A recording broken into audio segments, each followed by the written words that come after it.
Hello. So today, big news in the battle between Keffals and Kiwifarms. This might be the end, or it might be the beginning of a new chapter, but let's see. Kiwifarms is dead. Keffals won. Keffals ratioed Kiwifarms real hard. The IRL ratio got them cancelled. Was dropped by their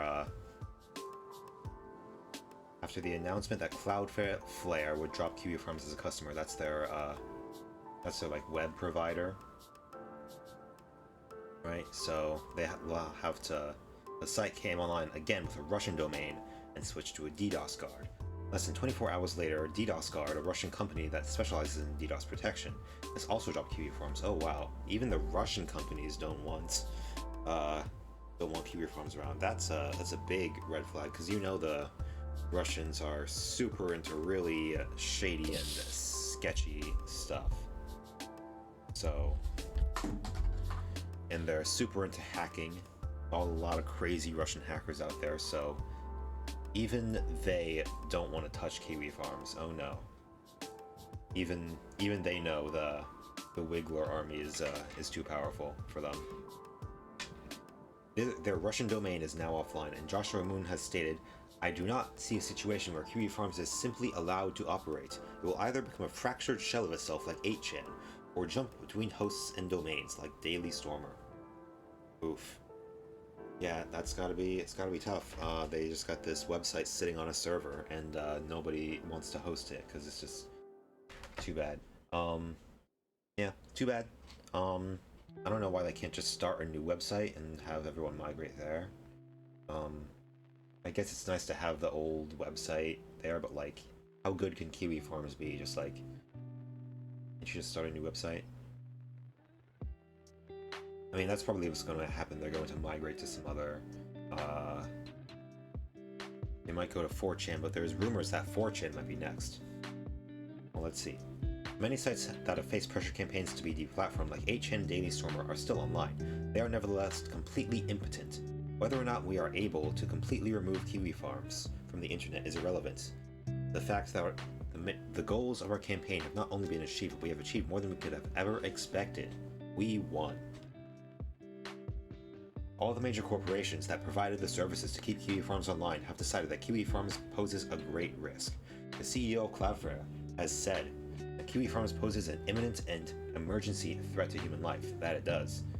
And former assistant director of the FBI has claimed Kiwifarms carries a threat of domestic terror. I mean, they were basically, yeah, threatening to do domestic terror at least. There certainly were doxing people, and that could easily lead. Well, they did SWAT people. Swatted Keffals and probably some others. Yeah, so it has become very clear that in the last week that there is no tolerance for this kind of hate, and millions of people have come together to celebrate their defeat. Fiber Hub, the company that houses the servers Kiwifarms is hosted on, has not made a statement. Oh, so they have servers that are owned or housed by some other company. Yeah, I guess they can't afford their own servers. Yeah, that would be kind of scary if they could. Maybe. Joshua Moon believes that FiberHub will also drop them, as Kiwifarms is now considered a terror threat, and there is no benefit for any company to provide them service. Yeah, I mean, why would they? I mean, what benefit does Kiwifarms have? Like, I guess it brings users and traffic, but like, how do these people even make money? I guess Kiwifarms pays them to have them on, but like, yeah, not worth it.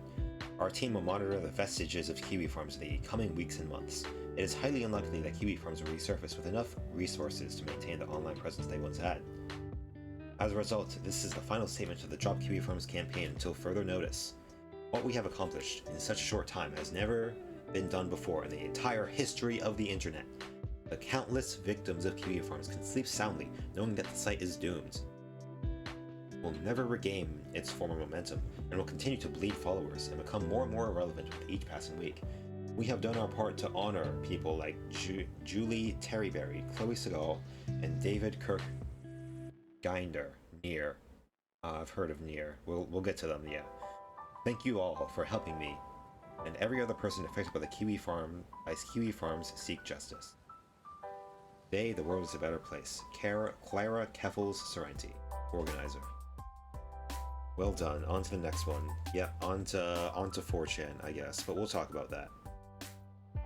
Yeah, so big L, I mean, for all the trolls on the internet. Kiwifarms was like this, it's basically this troll paradise where like all the worst elements would gather and like, kind of like 4chan but worse. A good comparison would be when 8chan lost their hosting a few years back. The website still exists somewhere on the net, but I think it's nowhere near as culturally relevant as it once was. I'd assume the same will happen here. W lovers. Yeah, I love seeing these W's. Yeah, I'd like to look up how the hosting service affects the website. So let's look up Cloudflare. Content Delivery Network, DDoS Mitigation Company.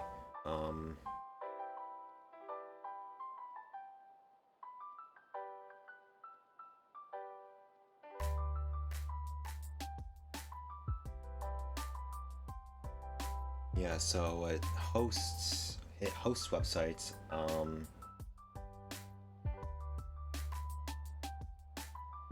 and protects them.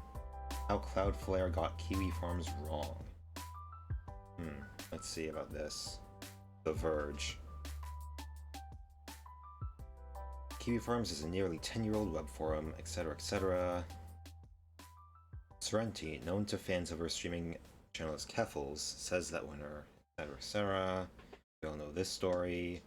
Sorrenti began a campaign to pressure Cloudflare to no longer providing its security services to Kiwifarms. Okay, so it's a security. Yeah, it prevents DDoSing and hashtag Cloudflare protects terrorists, both trended on Twitter. Question became what Cloudflare, a company has been famously resistant to intervening in matters of content moderation, would do about it.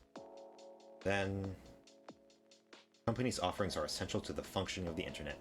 They provide at least 3 services that have been invaluable to Kiwifarms. Here we go. One, Cloudflare made Kiwifarms faster and thus easier to use by generating thousands of copies of it and storing it at endpoints around the world, where they could be more quickly delivered to end users. I see. 2, it protected Kiwifarms from distributed denial of service DDoS attacks, which can crash sites by overwhelming them with bot traffic. And 3rd, it hid the identity of the web hosting company, preventing people from pressuring the hosting provider to take action against it. Wait, so is Cloudflare not a hosting company?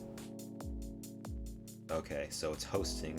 Cloudflare is like a more security or content delivery mechanism, generating thousands of copies and storing it at endpoints around the world. Yeah, so it can be accessed from any of those points instead of, yeah. Okay. Cloudflare knew it was doing all this, of course, and it has endeavored to make principled arguments for doing so. Twice before in its history, it has confronted related high-profile controversies in moderation. Once in 2017 when it turned off protection for the neo-Nazi site Daily Stormer, and again in 2019 when it did the same for 8chan. Yeah. Yeah, I guess the only way to get banned or to get dropped by Cloudflare is to be literally Nazis. I mean, Daily Stormer is, yeah, straight up Nazi. There's also Stormfront. I think that was cancelled some form or another. But what's with all these storms? These guys are always like, the storm is coming, but where's the storm, huh? I guess the storm was January 6th, but not much of a storm. In both cases, the company took pains to describe the decisions as dangerous, warning that it could create more pressure on infrastructure providers to shut down other websites, a situation that would likely disproportionately hurt Marginalized groups. Oh, yeah. It's a slippery slope argument. Oh, if we ban these Nazis and 8chan, I guess 8chan is not Nazi necessarily, but it's a hate site. Oh, if we ban these guys, then that might mean that might create a precedent for banning sites that are, I don't know, pro-trans or I don't know, pro-black, pro-BLM, pro-leftist. I guess I can see them taking down leftist sites, like far-left commie sites, but like, I don't know, by marginalized groups do they mean like fascists, Nazis? Because so far it's only like these far-right sites that have been taken down. These two specifically. Daily Stormer, literally Nazi. 8chan, crypto Nazi, I guess. Crypto fash. Yeah, the slippery slope argument. Classic fear mongering. I mean, once it actually starts happening, then that's a different thing, but like, once there are calls, like massive calls to drop, I don't know, Marxists.org, I don't even know what website, Rev Left Radio. Yeah, maybe there'll be a campaign to drop Rev Left Radio from like Spotify, Apple Music, etc. But I mean, hasn't happened yet. Last week, as pressure on the company to do something about Kiwifarms grew, Cloudflare echoed a sentiment in a blog post, one that did not mention Kiwifarms by name, giving everyone the ability to sign up for services online. Also reflects our view that cyber attacks not only should not be used for silencing vulnerable groups, but are not the appropriate mechanism for addressing problematic content online. We believe cyber attacks in any form should be relegated to the dustbin of history. Is this a cyber attack? When I hear the word cyber attack, I think like hacking, like a cyber, like I don't know, like a DDoS. That would be like the classic example, or like hacking into a website, stealing its info, or like changing it somehow. I don't think a cyber attack means like a Twitter campaign to like put public pressure on Cloudflare to drop a client. I don't know. That's something. It's an online like campaign. You could even call it harassment, but I don't know if it's a cyber attack. And also silencing vulnerable groups. Oh yeah. Nazis are so vulnerable. As we know. Yeah, they're just it's so hard being a fascist. Everyone is just so mean to you, right? And nobody will give you the time of day. Yeah, sad. It's admirable that Cloudflare has been so principled in developing its policies and articulating the rationale. Can we get to the point here? The idea is that Cloudflare wants to take DDoS and other attacks off the table for everyone, both good actors and bad. And that harassment should be fought in unnamed other ways. Yeah, unnamed. They don't say like, yeah, this isn't the right way to do it. You should find some better way to do it, but they don't say what that better way might be. It's like, oh, just go find some other way. Like, don't bother us. That's what they're saying. Just like, don't make us do anything. We already canceled the literal Nazi site and the other fascist site. Like, you're gonna make us do this now? Like, okay. Yes, we're going to make you drop Kiwifarms because they doxed people and harassed people to death. Sad. Certainly, it will be a good thing if everyone from local police departments to national lawmakers took online harassment more seriously and developed a coordinated strategy to protect victims from doxing, swatting, and other common vectors of abuse, while also doing better at finding, prosecuting the perpetrators. Well, yeah.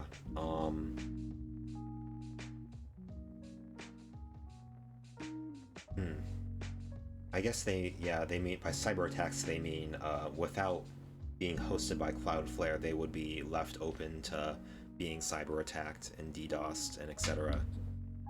I guess that's true, but like,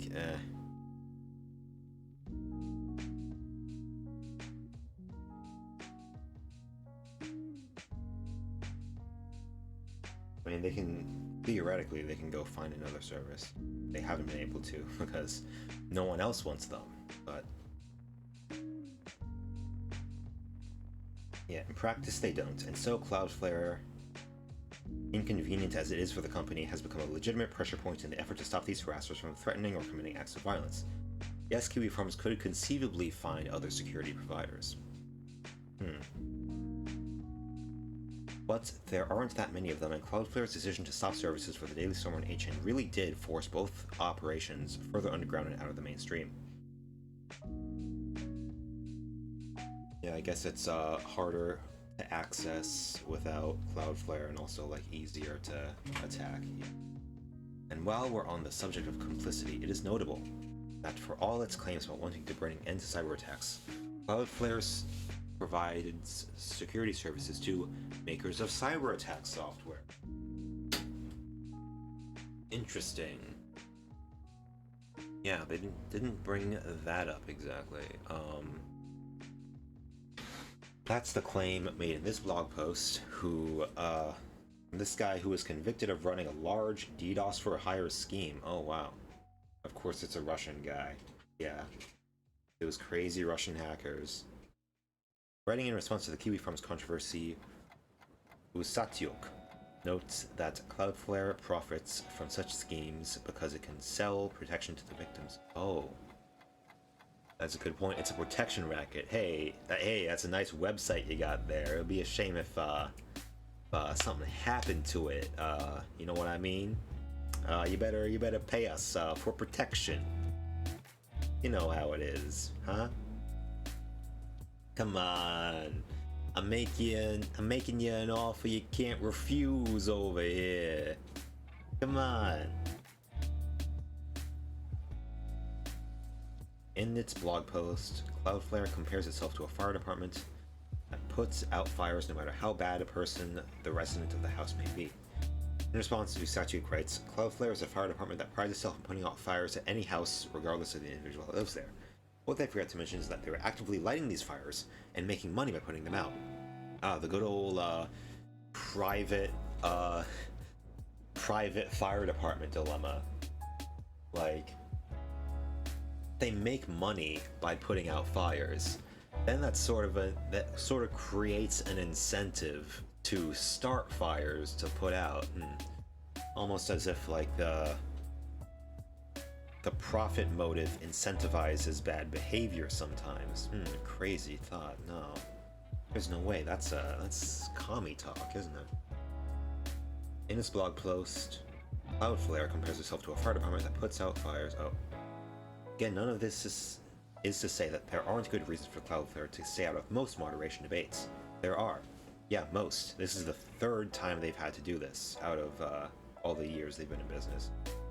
And yet it does matter to whom the company decides to deploy security guards, a service it often provides for free, incidentally. For free. Yeah, at least pay them. If you're gonna protect Nazis, like, at least get them to pay you, right? Enabling harassment and worse for a small but committed group of the worst people on the internet. They are the worst people on the internet and IRL. Just the worst people in general. Aftermath of Cloudflare's initial blog post, Stamos predicted that the company's stance wouldn't hold. There have been suicides linked to KF, and soon a doctor, activist, or trans person is going to get doxxed and killed, or a mass shooter is going to be inspired there. Yeah, when I said Kiwifarms harassed people to death, that was literally. They harassed them until they committed suicide, which is, yeah, bad. And yeah. And right now, with all the hatred and like conspiracy theories being spread about gay, trans, and queer people, like indoctrinating kids or like grooming them. I mean, we just saw the other day with Boston Children's Hospital being threatened, right? We all remember that.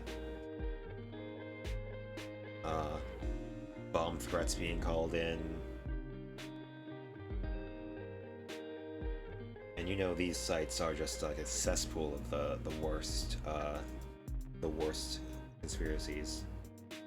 The investigation will show the killer's links to the site, and Cloudflare's enterprise base will evaporate. They're saying, fortunately, it hasn't come to that yet. But credible threats against individuals did escalate over the past several days, the company reported, and on Saturday, Cloudflare did indeed reverse course and stop protecting Kiwifarms. This is such an extraordinary decision for us to make, and given Cloudflare's role as an internet infrastructure provider, a dangerous one that we are not comfortable with, Prince wrote in a new blog post. Extraordinary decision, huh?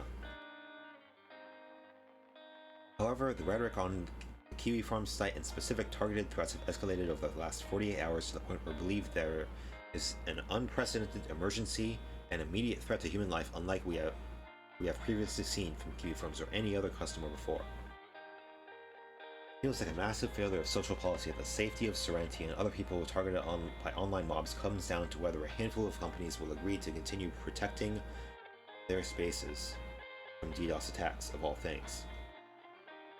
In some ways, it feels absurd.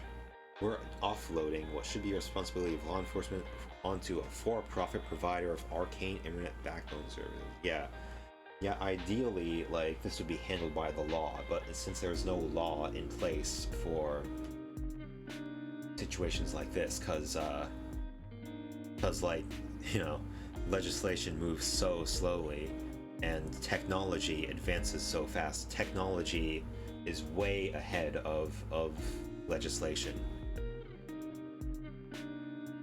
That's an issue, like, in law enforcement, in cybersecurity in particular, because like these new cybersecurity methods keep getting invented and then broken, hacked into.